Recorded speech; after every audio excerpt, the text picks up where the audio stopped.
क्या लॉरेंस बिश्नोई के नाम पर छुट भइये गुंडे अपनी रोटी सेक रहे हैं? और क्या लॉरेंस बिश्नोई सरकारी मेहमान है? ये मैं नहीं कह रहा हूं, एक बीजेपी के पूर्व सांसद और देश के सबसे बड़े विवादित और बाहुबली नेता ने कहा है। बीएसपी सुप्रीमो मायावती ने कहा है कि हमारे साथ जुड़ेंगे तो सुरक्षित रहेंगे। क्या है इसके मायने? और वहीं कौन लोग हैं सोचिए, जो आरोपी दिल्ली से पकड़ा गया है, जो लॉरेंस बिश्नोई के नाम पर धमकी दे रहा था, महेश पांडे मुंबई में जो कह रहा है कि बटेंगे तो कटेंगे। यूपी में योगी आदित्यनाथ ने नारा दिया बटेंगे तो कटेंगे। क्या है इसके मायने? और क्या एससी एसटी ओबीसी को सिर्फ वोट के लिए हिंदू समझा जाता है? इन तमाम विश्लेषणों पर बात करेंगे। महाराष्ट्र और झारखंड में क्या होगा वो भी। नमस्कार, मैं शंभू कुमार सिंह और आप देख रहे हैं नेशनल दस्तक। पप्पू यादव को धमकी देने वाले शख्स का नाम है महेश पांडे। उसने जिस सिम से धमकी दी थी वो उसकी साली का सिम था, जो वो दुबई से लेकर आया था। तो सवाल है कि क्या ऐसे तमाम छुटभइये नेता दलित पिछड़े नेताओं को धमकी दे रहे हैं? पप्पू यादव को धमकी देने वाले की इसलिए गिरफ्तारी हो गई क्योंकि पूर्णिया के एसपी ने इस शख्स को ढूंढा, क्योंकि वो पूर्णिया से सांसद है, वहीं एफआईआर दर्ज करवाई गई थी। अब एक एसपी चाहेगा तो वेरिफिकेशन तो होगा। तो सोचिए, वहीं ब्रजभूषण शरण सिंह जो बड़े सांसद हैं, जो बीजेपी के पूर्व सांसद हैं, बड़े नेता हैं, बाहुबली हैं, आप सब जानते हैं, किसी परिचय के मोहताज नहीं है। ब्रजभूषण शरण सिंह ने साफ साफ कहा है कि लॉरेंस बिश्नोई सरकारी मेहमान है। अब किस सरकार का मेहमान है ये आप लोग हमें बताइए। लेकिन सबसे बड़ी खबर ये है, अखिलेश यादव ने एक बड़ा ट्वीट किया है। सेना में मेडल पाए एक फौजी के साथ उत्तर प्रदेश में जैसा हिंसक व्यवहार किया गया वो घोर आपत्तिजनक और निंदनीय है। मुख्यमंत्री जी कम से कम फौजियों के सम्मान में तो न्याय करें। देखना है पूरा थाना सस्पेंड होता है या फिर उस पर बुलडोजर चलाया जाता है। मैं जो स्क्रीनशॉट दिखा रहा हूँ ये उस सेना के जवान की तस्वीर है जिन पर आरोप है कि उन्होंने मिसबिहेव किया है। बीएसपी सुप्रीमो ने कहा है कि आप हमारे साथ जुड़ेंगे तो सुरक्षित भी रहेंगे और तरक्की भी करेंगे। तो मायावती जी लगातार अब मुस्लिम समाज को जोड़ने के लिए अपनी बात कह रही हैं और ये एक अच्छी कोशिश है और जमकर इस पर राजनीति होनी चाहिए। वहीं चंद्रशेखर आजाद ने कटेंगे तो बटेंगे के एजेंडे को पोल खोल दिया। उन्होंने अब चिट्ठी लिखी है मुख्य सचिव को कि हमें बताइए, वो मेंबर ऑफ पार्लियामेंट है, नगीना से यूपी के सांसद है, कि हमें बताइए कि एससी एसटी के लोग कितने जगहों पर तैनात है। मुझे लगता है चंद्रशेखर जी से एक चूक हो गई, काश उन्होंने ओबीसी की संख्या भी गिनवा ली होती तो सब दूध का दूध और पानी का पानी हो जाता, क्योंकि सबसे ज़्यादा धर्म के नाम पर ओबीसी वोट दे रहा है।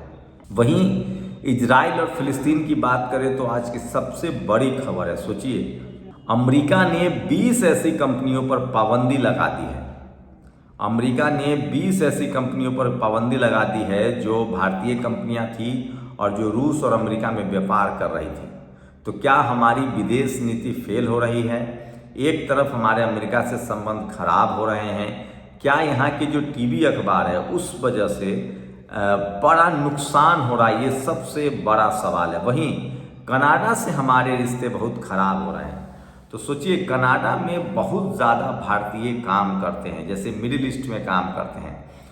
तो भक्तों की वजह से लगातार रिश्ते दुनिया के दूसरे देशों से खराब हो रहे हैं।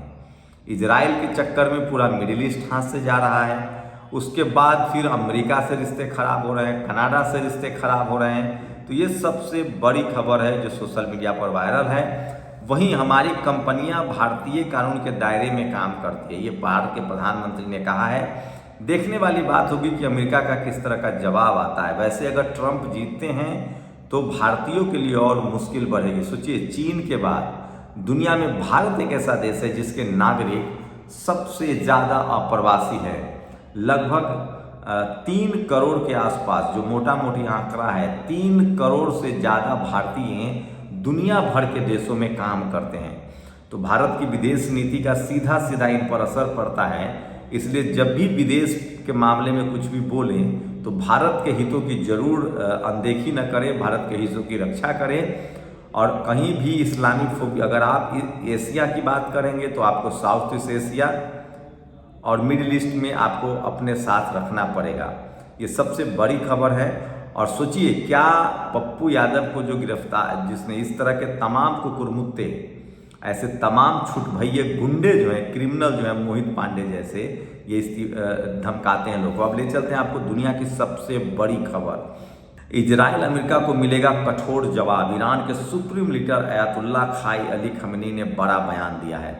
मैं आपको बार बार बता रहा था कि इस युद्ध को बड़े पैमाने पर लड़ने की तैयारी हो रही है। और इजराइल ईरान विवाद के बीच एक बार फिर से ईरान के प्रमुख अयातुल्ला खमेनी ने कहा है कि उन्हें अमेरिका को करारा जवाब देना है। इजराइल को भी करारा जवाब मिलेगा तो रूस और चीन के हथियारों से लैस ईरान एक बड़े हमले की तैयारी कर रहा है।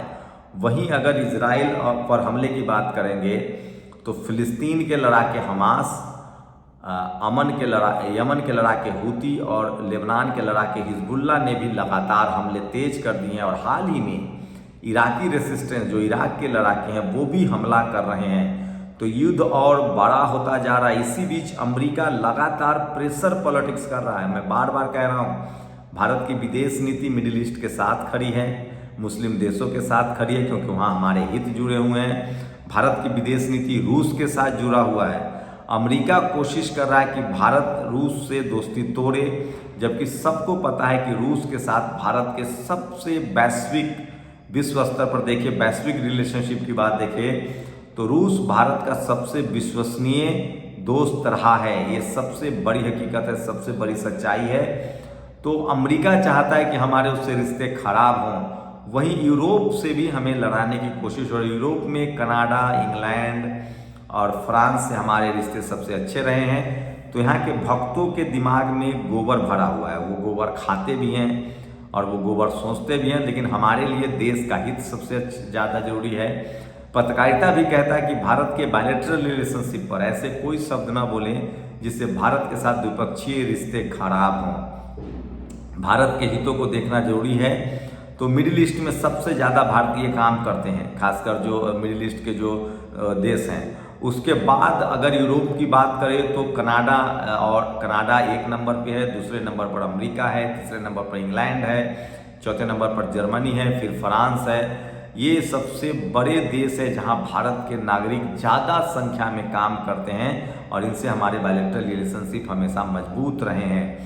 तो सोचिए, जो लोग भारत में रहकर इस तरह के इस्लामोफोबिया से ग्रसित हैं, इसका मतलब वो मिडिल ईस्ट में काम करने वाले लोगों की ज़िंदगी मुसीबत में डाल रहे हैं। जो लोग कनाडा के खिलाफ लिख रहे हैं वो भी मुश्किलें बढ़ा रहे हैं। तो लॉरेंस बिश्नोई का भक्त होने का मतलब है कि आप भारत की विदेश नीति पर भी आप हमला कर रहे हैं। एक बात तय है कि भारत की विदेश नीति को कहीं प्रभावित तो नहीं किया जा रहा है। और जिस तरह से ब्रजभूषण शरण सिंह ने कहा है कि लॉरेंस बिश्नोई सरकारी मेहमान है, ये तमाम सवाल जो हैं वो पैदा हो रहा है।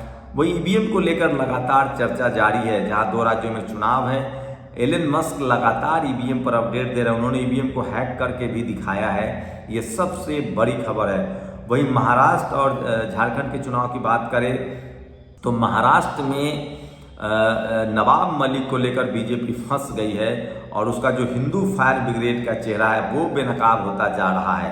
और यूपी महाराष्ट्र में लगातार, समझिए कि महाराष्ट्र एक डाइवर्स कंट्री है। ओबीसी के पास, वहाँ बीजेपी के पास सबसे बड़ा फैक्टर ओबीसी है।